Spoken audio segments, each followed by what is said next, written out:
magna, binster, binge, great binge and lesser binge. Amazing. What's amazing? The names of our English villages, Watson. What foreigner reading these could ever think of us as stiff and sober-minded people? Lippery Cross, Birrer Crags, Bird Cherry Brook and Birding Peace Place, Burleston Junction. When do we go? Go where? To Burleston Manor, Burleston, Sussex. Whatever led you to believe that I'm interested in Sussex, Burleston, or Burleston Manor? No doubt you saw the account of the rather gruesome murder of Squire John Douglas. Quite so. The case has interesting features. But at the moment, I am more interested in the fly fishing possibilities in the neighborhood of Burleston. Ah, that would be the Arun. Runs within 2 or 3 miles of the manor house. Hmm? What manor house? Burleston, the home of the late Squire Douglas. Oh, yes, I remember. I believe he was quite a fisherman. The moat is 40 feet wide. 40 feet wide? Well. Good Lord. He could probably fish from his bedroom window. And when the drawbridge is raised, the place becomes an island. 4 hours after the bridge is raised, the body of Squire Douglas is found in his study with half his head blown off. That should appeal to you. Fishing seems a safe business by comparison. Do you row a boat? A boat? For fly fishing? Have you ever fished before? Does this look like the equipment of an amateur? Odd word. Which? Equipment. All the fishermen I've ever known talk about their tackle. What do you deduce from that, huh? Obvious. Your fishing friends either lack experience or vocabulary. We deep-sea fishermen are in the equipment class. None of your nasty little bundles. Yes, that gaff is far more suitable for a shark than a trout. Do you really think so? No good for trout? Well, it depends what trout you're after. Oh, yes. Well, we must carry a tape measure. A tape measure? What on earth for? To measure our catch, of course. To measure our catch and throw back the little ones. A good rule in life, Watson. Always remember to throw back the little ones. Do you think our prey will count as a big one or a little one? Well, hardly as big as Squire Douglas, lying dead in his castle, surrounded by his moat. Holmes, you've been analyzing this case. Well, you know, I haven't got enough data yet for analysis, really. Do you think it could be an accident? What, with a sawn-off shotgun? And the triggers of both barrels wired together? Murder, eh? Yes, possibly. What do you mean by possibly? Don't sit there, man. That may be opportunity knocking. Oh.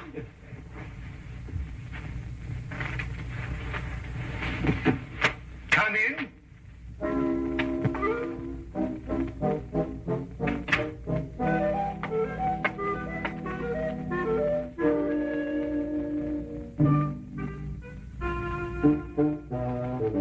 Mr. Sherlock. Oh? The fisherman. Hold on! I'll tell you! Blimey! No, Get there, boy. But it's only a little one. If you like it, Watson.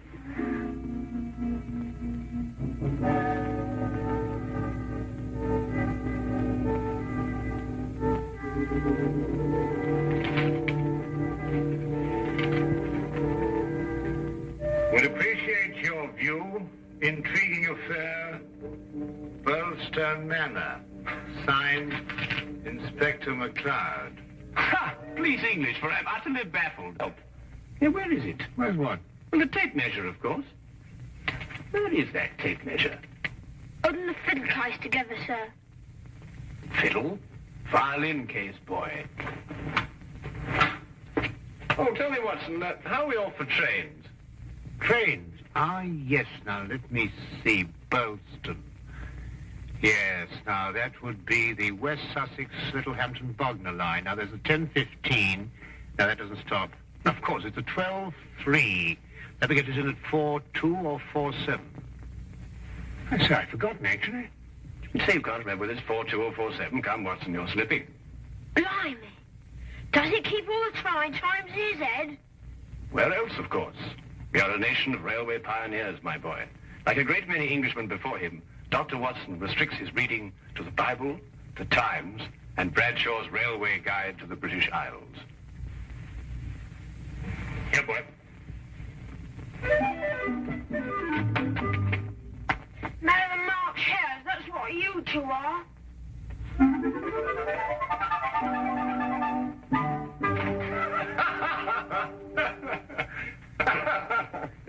I say, Watson, have you seen my weekend bag anywhere? I suspect it's under the stairs. Mrs. Hudson got very tired of seeing it lying about. Oh, good. Well, that means it hasn't been unpacked anyway. I assume not. Excellent. Then everything is ready. Oh, be a good fellow, would you, and dig out that bag and put it in the cab along with that tackle. Why? Aren't you going to be here? I have a little reading to do. Pick me up at the British Museum Library, say half an hour before the train leaves. Now, look here, Holmes. This is no time to go reading. You'll miss the train. I cannot vouch for the punctuality of Dr. Watson or the reliability of the company's steam engines, but I, for one, propose to be at Burleston Halt at 4:02 p.m. precisely.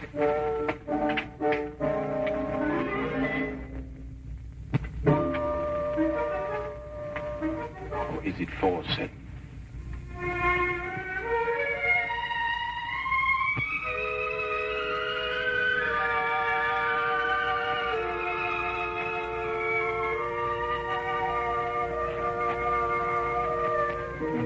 It was a nice piece of work, if I say so myself. The entire story hung on a spider's thread. A spider's thread? Exactly. It sounds interesting, Inspector. Now perhaps you'll start at the beginning. Simply stated, the castle, as you see, has a moat.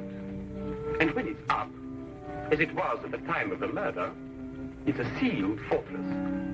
Who was in the castle at the time of the crime? The murdered man's wife, Mrs. Douglas, and a foreign friend, John Morell.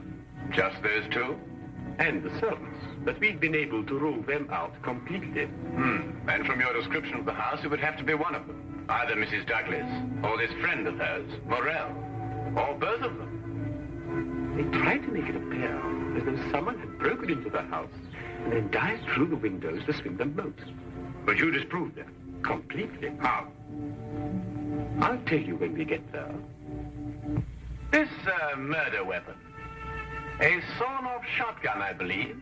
An odd weapon, that. And a foreign gun, too. 3 letters on the barrel.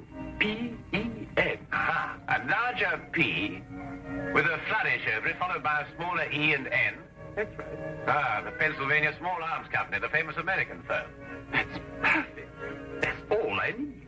You mean you need additional evidence? Well, Mr. Holmes, every little helps, you know. Then your case against Morell is not complete. It's complete as far as... How did you know Morell is the murderer? How did you know? He has to be. Why? He's the only one who could be. Suppose I were to tell you that Morell is not your murderer. How do you know? Yes, Holmes. How do you know? Why didn't you arrest him? Well, he doesn't act like a murderer. He's too self-confident, eh? That's right. Seems to be daring him to arrest him. Yes. How do you know all this? Holmes, do you know this man Morell? Fascinating. Fascinating. The case has suddenly assumed the most astounding proportions and the most astonishing challenge, Watson.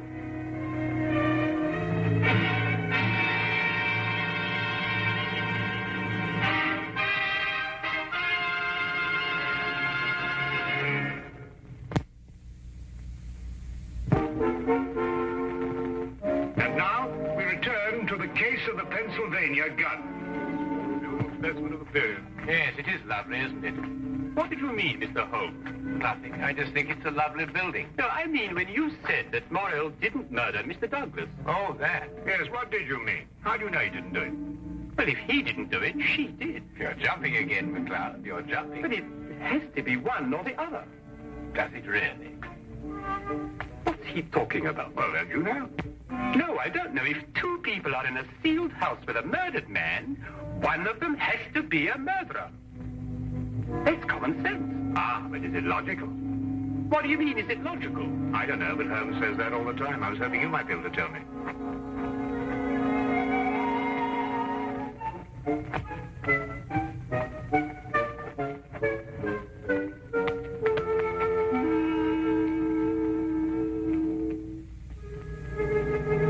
He hasn't been moved. That's just the way we found him last night.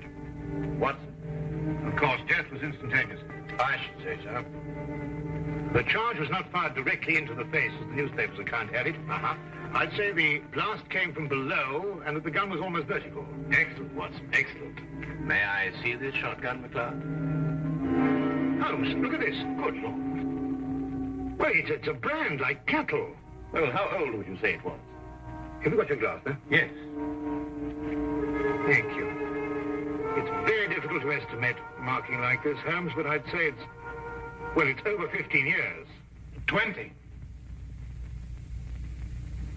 Mr. Morrell? At your service, Mr. Holmes. Dr. Watson? News travels quickly. This is a small village. You said 20 years? Yes. The same age as this. It stands for Vermissa Valley, Arizona. Gold claim number 341. That is where John and I met 20 years ago. There were 3 of us. We registered the claim, worked it, and then sold it. We divided the money in thirds and went our different ways. 2 years ago, I looked John up here and stayed on. I liked it. And the third partner? He lost his money, and I believe his mind. He came to believe that we had cheated him. And he swore to kill us 10 years ago. Why didn't he? He couldn't find us. No, we didn't have the same names at the time.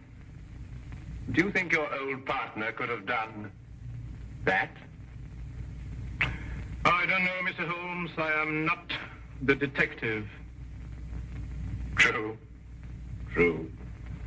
Well, we must bear that in mind. You tried to make it appear as though another man had been here and went out through the window. Did I?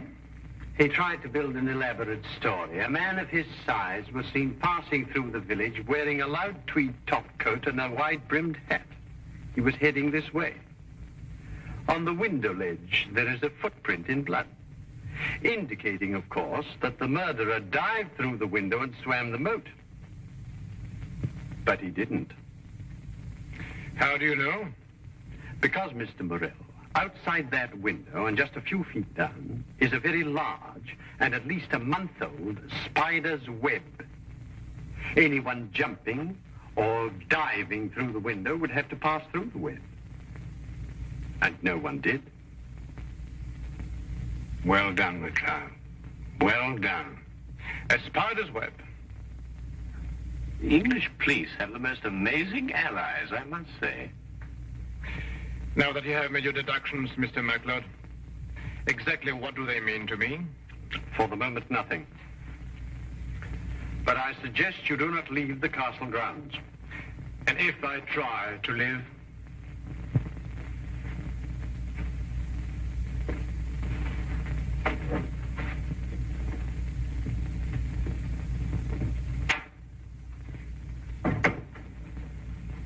Well done, McLeod. You've certainly got your man.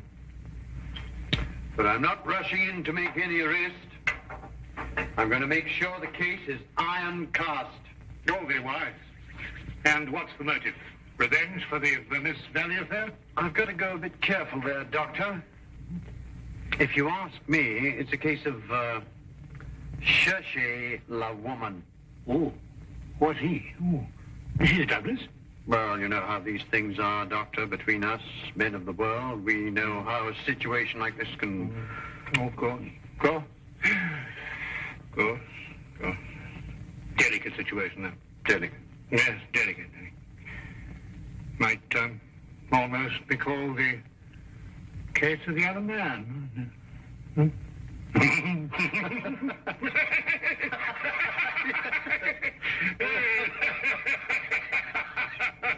The other dumbbell. Who? Not who, what. What? That's right, what? What are you talking about? That. There's only one dumbbell. One dumbbell. That's right. Well? There's only one dumbbell, Watson. I know. That's it over there. Yes, where's the other one? Well, I don't know. I've only just come here. Do you know where the other one is? What difference does it make? Well, that's right, yes. What difference does it make? Maybe there is only one dumbbell. One dumbbell? But they come in twos. Perhaps he only had one. Watson, do you mean to tell me that you can stand there, surrounded by all these athletic trophies, and suggest to me that such a man would only use one dumbbell? Well, what difference does it make? Yes, what difference does it make? Well, if you two are convinced that you can solve the case with the aid of a convenient spider, I'm going fishing. You're what? Oh, you're going fishing? He's brought his tackle. Why? To catch fish. Then I take it you're satisfied with my analysis of the crime. Find the dumbbell. Hang the dumbbell! You can't hang him until you find him. Who? The man who took the dumbbell.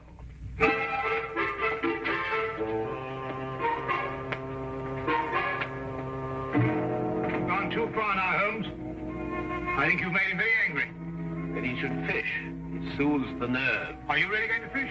I am. Where? Out of that window. It looks very comfortable. Well, what do you expect to catch? A herring. A red herring. I have the tape measure, Watson. To measure a red herring? To measure the big red herrings. The little ones I plan to throw back. Holmes, you're up to something. I am. What?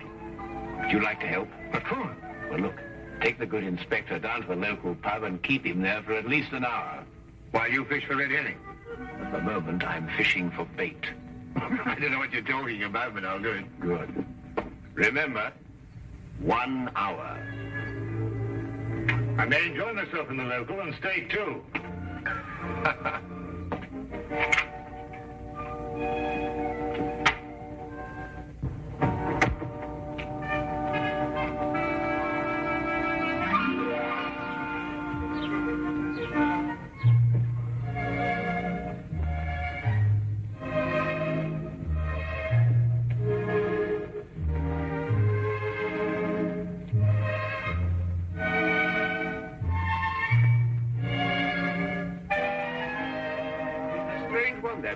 What do you think he's been doing? There's no guessing with him. For all we know, he may really have been fishing. Perhaps we should have given him more time.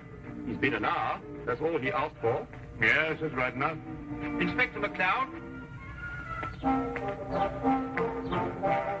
Hello, Sergeant. Have you seen Mr. Holmes? I certainly have, sir.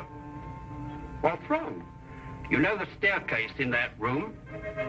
Huh? Mr. Holmes was sliding down them banisters. He was what? That's right, sir. Sliding down the banisters he was. Well, he was probably investigating something. Probably. Well, let's ask him. There must be some reason behind it. Good afternoon, gentlemen.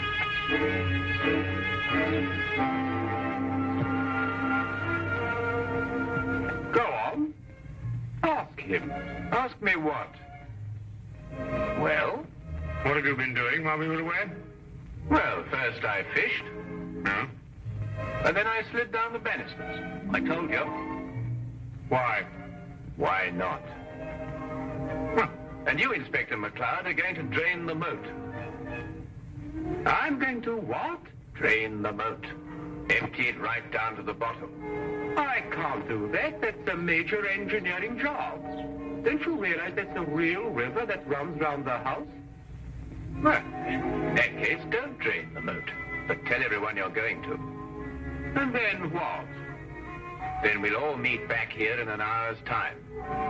And see if we can find somebody pulling something out of the moat. Exactly. What? Red herrings. As mad as a March hare.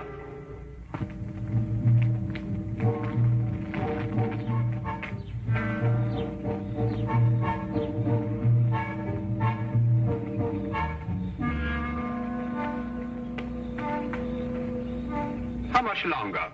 Not much. You're certain everyone believes they're going to drain the moat? I don't know who believes it, but everyone knows I said it. Do you think someone will come to the murder room? Someone has been in it for some time. How do you know? The lights are out. Because I left them on. Look. What? That's it. Let's go.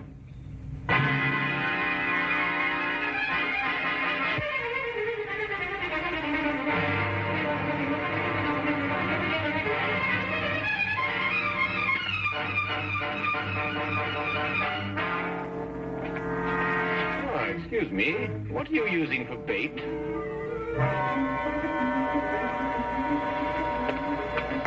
Oh, would you mind holding this? Thank you. What clothes did you say the stranger was wearing, McLeod? A loud tweed topcoat and a white brimmed hat. Like these?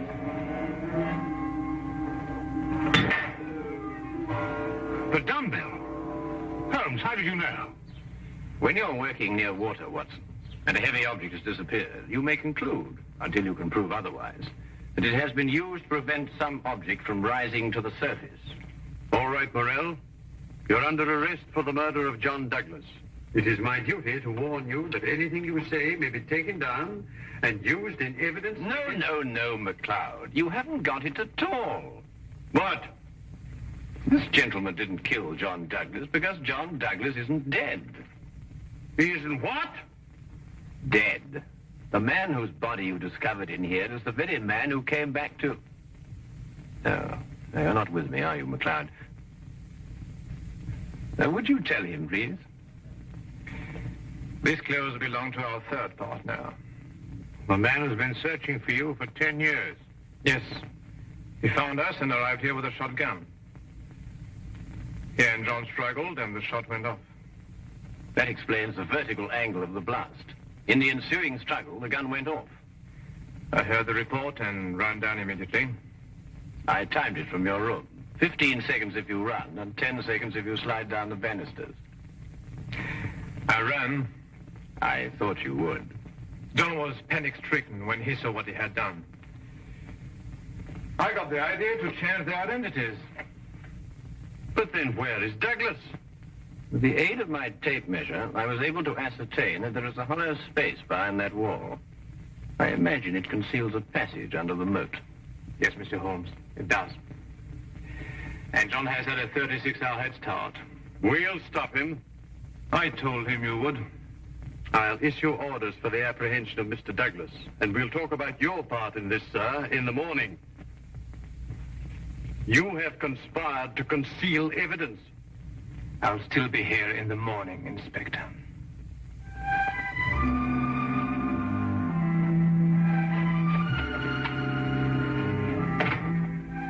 A very brilliant piece of deductions, Mr. Holmes. An excellent application of applied psychology. I haven't been tricked many times in my life. You must remember that the next time you become involved with murder. And you can now continue your fishing in a more normal manner. Fishing? No, I don't care for it, really. Unless it's deep sea, of course.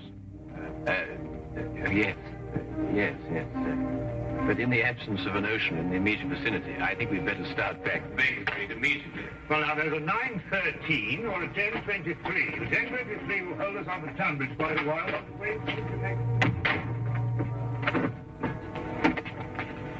Thank you, Mr. Holmes. Not at all.